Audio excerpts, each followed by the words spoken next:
state of mankind. How much do you know? Excerpts from How the Spectre of Communism is Ruling Our World. 26.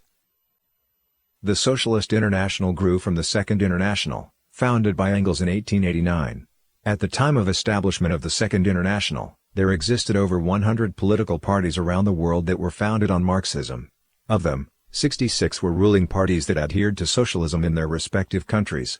The name Socialist International originated in 1951 after World War II and consisted of social democratic parties from around the world. There are socialist parties descended from the Second International everywhere in Europe, with many of them even becoming ruling parties.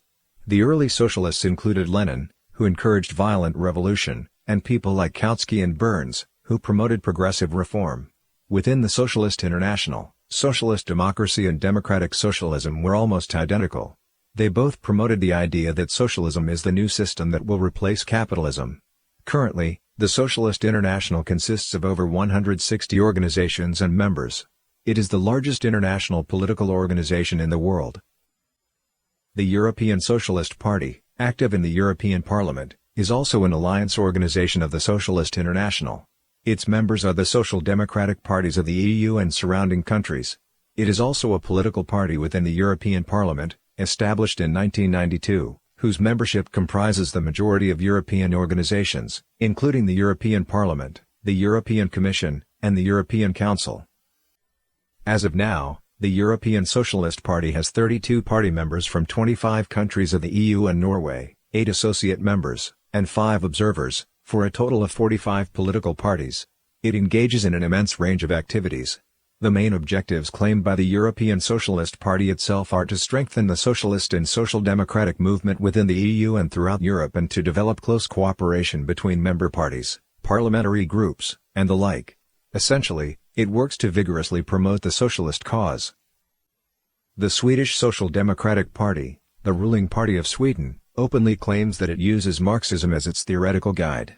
During the several decades under its rule, it promoted the socialist ideologies of equality and welfare. Portraits of Marx and Engels still hang in the party's halls today. The guiding principles of the UK's Labour Party are based on Fabian socialism. As discussed earlier, Fabian socialism is simply another version of Marxism, but stresses using gradual methods to effect the transition from socialism to communism.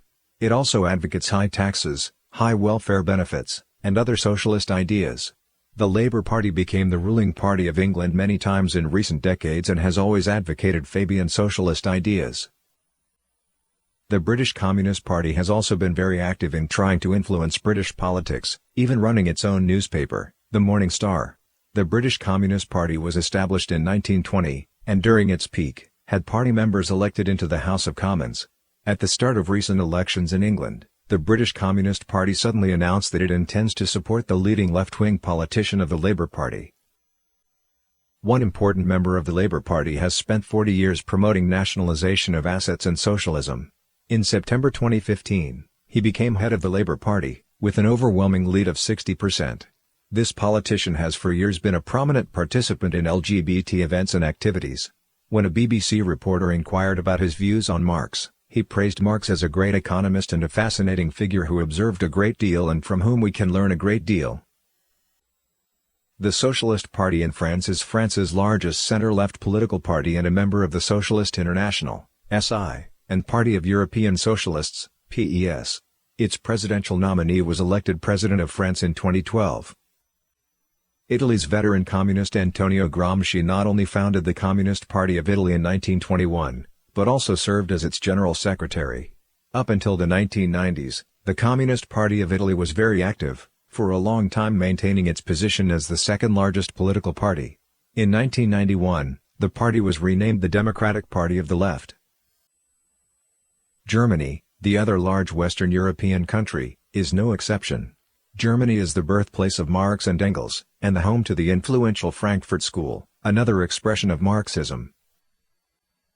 Other European countries, like Spain, Portugal, and others all have very active communist political parties with significant influence.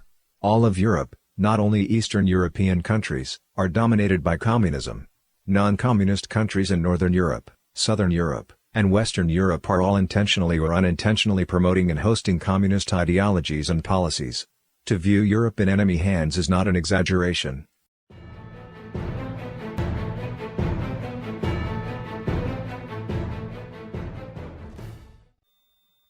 American sociologist Paul Hollander in his book Political Pilgrims told the stories of many young intellectuals enamored with communism who traveled to the Soviet Union, Maoist China, and Communist Cuba.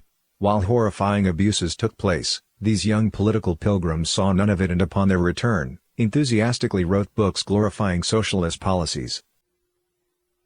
Communist ideology is an ideology of the devil, and as time has passed, people have seen increasingly clearly that everywhere communism goes, it is accompanied by violence, lies, war, famine, and dictatorship. The question is, why are there still so many people who wholeheartedly help the devil spread its lies, even becoming its obedient fools? In the United States, for example, people of different time periods were attracted to communism for different reasons. The very early Communist Party USA members were immigrants. Their economic status was low, and it was hard for them to blend into the community. They thus joined the party mainly due to influences from their homeland, primarily Russia and Eastern European countries. After the Great Depression, the influence of Marxism in the West dramatically increased, and almost the entire intellectual class in the West began a leftward turn. Numerous intellectuals went to visit the Soviet Union, and after returning, gave speeches and wrote books promoting communist ideology. Those involved included many influential thinkers, writers, artists, and reporters. The baby boomer generation entered college during the 1960s, growing up in post-war affluence, yet they were misled by communist-inflected ideologies into other countercultural stances taking the form of anti-war, women's rights, and the like. The next generation of students were taught left-leaning material right out their textbooks because their teachers were the tenured radicals. Thus communism's long march through the institutions had finally succeeded, beginning a cycle intended to reproduce and maintain itself forever.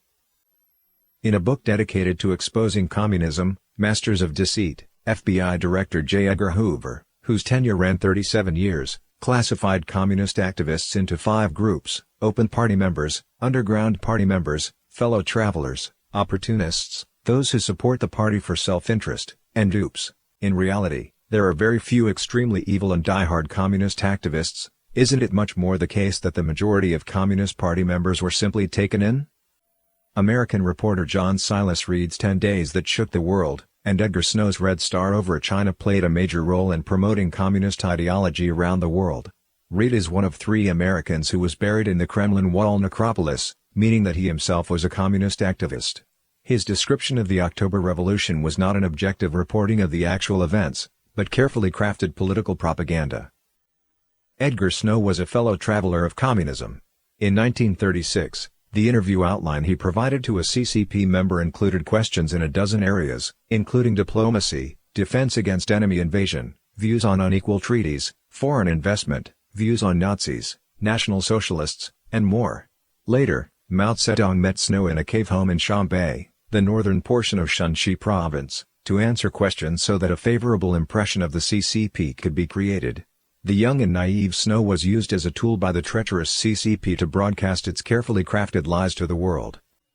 Yuri Bezmenov, a former KGB spy, recalled his experience of receiving foreign friends when he worked as a spy. Their schedule was partially arranged by the Foreign Intelligence Service of the Russian Federation. Their visits to churches, schools, hospitals, kindergartens, factories, and more were prearranged. Those involved were communists or politically trustworthy and had undergone training to make sure they would speak with one voice. He cited as an example the time when Look, a major American magazine in the 1960s, sent journalists to the Soviet Union and ended up printing materials prepared by Soviet security forces, including photos and print copy. Thus, Soviet propaganda went out into the public under the name of a U.S. magazine, misleading Americans. Yuri Bezmenov said that many journalists, actors, and star athletes can be excused for being blinded to the realities while visiting the Soviet Union, but that the behavior of many Western politicians was unforgivable. They wove lies and sought cooperation with Soviet communists for their own reputation and profit, he said, calling them morally corrupt. In the book You Can Still Trust the Communists, to Be Communists, Dr. Fred Schwartz analyzed why some young men from wealthy families became fond of communism. He listed 4 reasons: first, disenchantment with capitalism; second, belief in a materialist philosophy of life; Third, intellectual hubris. Fourth, an unfulfilled religious need. Intellectual hubris refers to the experience of young people at the age of about 18 to 20 who easily fall prey to communist propaganda due to their partial understanding of history, their anti-authoritarian resentment, and their desire to rebel against tradition, authority, and the ethnic culture they grew up in. Unfulfilled religious needs refers to the fact that everyone has a kind of religious impulse inside them, driving them to transcend themselves. However, atheism and the theory of evolution instilled by their education make them unable to derive satisfaction from traditional religion. The communist fantasy of liberating mankind takes advantage of this latent human need and serves as their ersatz religion. Intellectuals tended to be fooled by radical ideologies. Such a phenomenon has drawn the attention of scholars. In his book The Opium of the Intellectuals, Raymond Aron strongly pointed out that on one hand, 20th-century intellectuals severely criticized the traditional political system, but on the other hand, generously tolerated or even turned a blind eye to the dictatorship and slaughter in communist states. He saw the left-wing intellectuals who turned their ideology into a secular religion as hypocritical, arbitrary, and fanatical. In his book Intellectuals, From Marx and Tolstoy to Sartre and Chomsky, Paul Johnson, a British historian, analyzed the lives and radical political views of Rousseau and a dozen intellectuals who followed him. He found that they shared the fatal weakness of arrogance and egocentrism.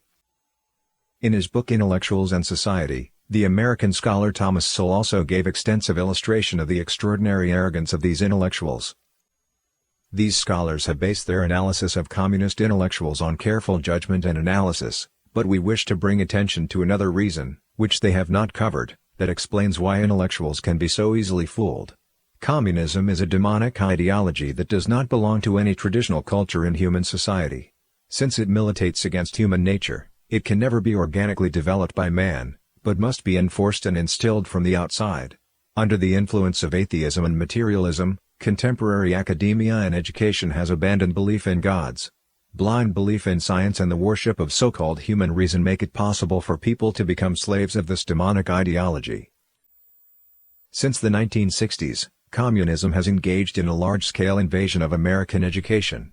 Even worse, many young people, bombarded by left-wing media and given a simplified education, indulge in television, computer games, the internet, and social media. They get turned into snowflakes. People who lack knowledge, a global perspective, a sense of responsibility, a sense of history, and the ability to cope with challenges.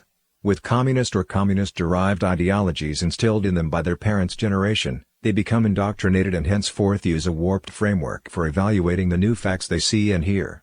That is, communist lies have formed a film around them, preventing them from a genuine vision of reality.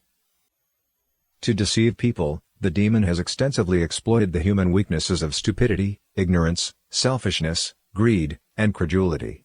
Meanwhile, idealism and romantic fantasies of a beautiful life have also been taken advantage of. This is the saddest of all. In fact, a communist state is nothing like the romantic fantasies of communist true believers. If they actually lived under a communist regime, instead of simply visiting on a pleasant tour, they might realize this.